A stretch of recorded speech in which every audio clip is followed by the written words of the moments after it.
Diduga akibat arus pendek listrik, salah satu gudang tenan produk perawatan tubuh di Galaxy Mall Surabaya, Jawa Timur terbakar. Pengunjung pun panik dan berhamburan keluar mal.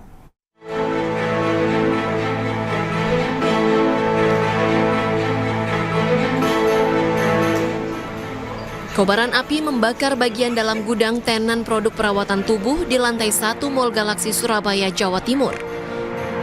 Asap tebal yang disebabkan kebakaran ini membuat panik para pengunjung hingga berhamburan keluar mal.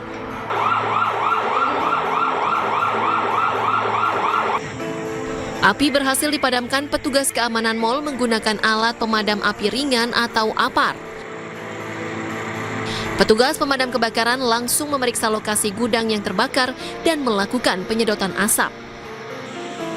Kegiatan tiba-tiba konslet, terus apinya kan dilihat panelnya, terus akhirnya dinaikin lagi, terus ada percikan api di daerah gudang. Oh, itu yang terbakar gudangnya? Tumpukan apa itu? Ada kardus, sampah, gitu. Itu konter apa? Apa? Konter apa itu? Konter body shop. Usai dilakukan pemeriksaan dan penyedotan asap, petugas keamanan pun kembali membuka pintu mal setelah dinyatakan aman. Sebanyak 8 unit kendaraan damkar dari DPKP Kota Surabaya dikerahkan untuk penanganan kebakaran. Dari Surabaya, Jawa Timur, Yuda Prawira, iNews melaporkan. Kita beralih ke informasi lain, pemirsa. Pasca penahanan Ivan Sugianto, tersangka persekusi terhadap ES, pelajar SMAK Gloria II Surabaya, pihak keluarga mengapresiasi kinerja dari kepolisian. Sementara hingga saat ini keluarga korban masih dalam masa pemulihan trauma.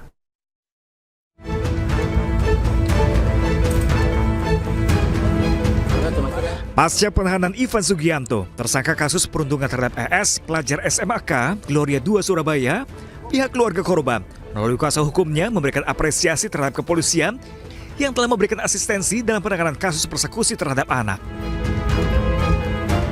Begitu pula dengan aktivis HAM dan perlindungan anak serta berbagai pihak yang telah mengawal kasus premanisme ini yang diharapkan terus mengawal hingga vonis di pengadilan. Pasca penahanan, pihak keluarga berharap polisi bekerja secara serius dalam menangani kasus perundungan dan aksi premanisme terhadap anak di bawah umur ini. Terkait dengan kondisi korban dan keluarga korban, dapat saya sampaikan bahwa pada saat ini masih dalam tahap pemulihan. Kita juga berdiskusi dan berkomunikasi dengan psikiatri dan psikolog, karena jujur saja kejadian yang menimpa mereka di tanggal 21 Oktober 2024 meninggalkan trauma yang mendalam.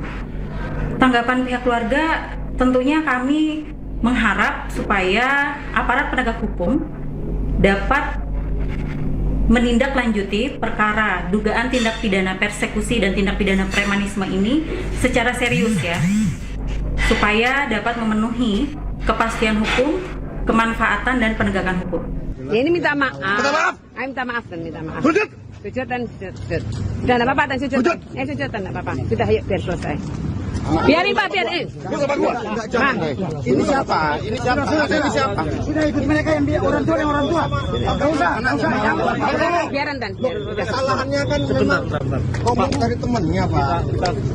Khususnya untuk penerapan pasal yang dijeratkan kepada tersangka, dalam kasus ini, polisi menerapkan pasal 80 ayat 1 Undang-Undang RI nomor 35 tahun 2014 tentang perubahan atas Undang-Undang RI nomor 23 tahun 2002 tentang perlindungan anak dan atau pasal 335 KUHP ayat 1/1 KUHP ancaman hukuman 3 tahun penjara. Dengan ancaman hukuman di bawah 5 tahun, nantinya akan ada potensi jika tersangka tidak ditahan. Melalui kuasa hukumnya, pihak keluarga korban berharap agar pasal yang dikenakan lebih didalami. Mengingat juga terjadi aksi premanisme terhadap anak di bawah umur dalam kasus ini. Dari Surabaya, Jawa Timur, Hari Tambayong, iNews melaporkan. Ya, pemirsa, tegur sopir truk agar tidak melintas di jalan kota. Seorang anggota Satuan Lalu Lintas Polrestabes Palembang dianiaya pria yang mengaku mantan anggota Brimob. Akibatnya anggota Polantas tersebut mengalami luka lebam.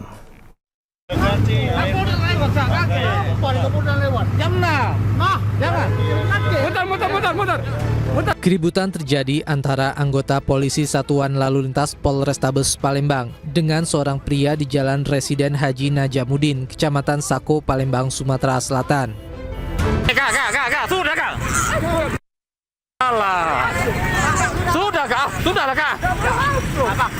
Peristiwa berawal saat Brigadir Azari, seorang anggota Satlantas Polrestabes Palembang, melarang sopir truk kontainer masuk ke jalan kota Palembang karena belum waktunya sesuai dengan peraturan wali kota.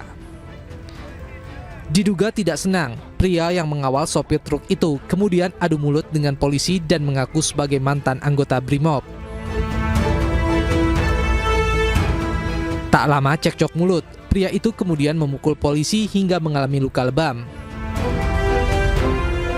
Sektor wali untuk waktunya belum diperbolehkan masuk. Kemudian anggota kami menghimbau kepada yang bersangkutan untuk tidak memperbolehkan kendaraan truk masuk sebelum pada waktunya. Namun yang bersangkutan tidak menerima, kemudian melakukan pemukulan terhadap anggota kami sehingga terjadi percekcokan seperti itu. Kini pelaku telah ditangkap Satreskrim Polrestabes Palembang. Usai diperiksa, ternyata pelaku bukan mantan anggota Brimob.